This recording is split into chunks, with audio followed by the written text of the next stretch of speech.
Assalamu alaikum. Unahisi mke wako amebadilika, mapenzi yamepungua, mazungumzo yamekuwa baridi au migogoro imekuwa ya mara kwa mara? Lakini je, unajua kuna dua ndani ya Qur'an na Sunna ambayo inaweza kubadilisha hali ya ndoa yako kabisa? Usiondoke. Hii inaweza kuwa suluhisho ulikuwa ulijui. Wanaume wengi wanafanya kosa moja kubwa. Wanataka mke abadilike, lakini wao hawaanzi kujibadilisha.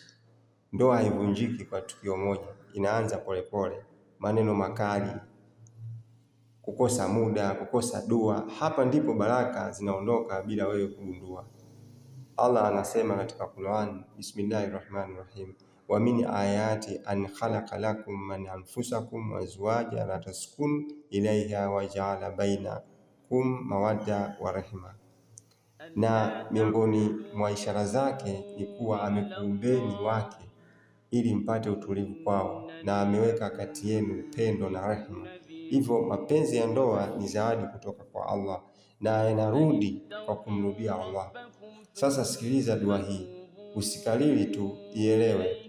Allahumma lafi baina qulubin wa ashi dhata bainana wa jala bainana mawadda wa rehma.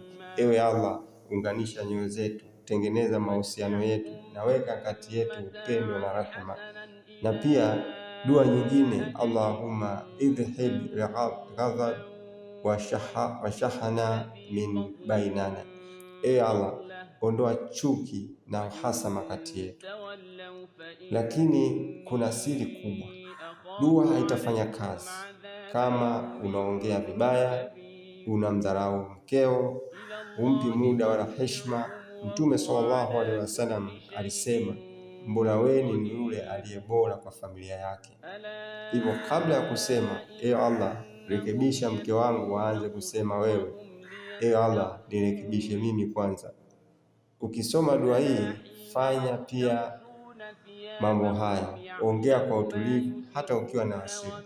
Mpe mke muda wa kusikiliza, mfanyie kitu kidogo cha kumfurahisha bila sababu. Hivi ni vitu vinafungua milango ya dua kujibiwa. Kumbuka, ndoa yako inaweza kubadilika kwa dua moja, lakini kwa nia ya kweli na vitendo sahihi.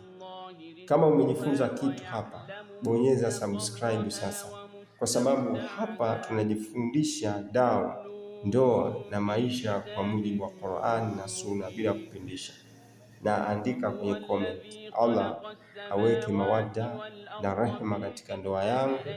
Huenda dua yako leo ikawa sababu ya kubadilika kwa maisha yako.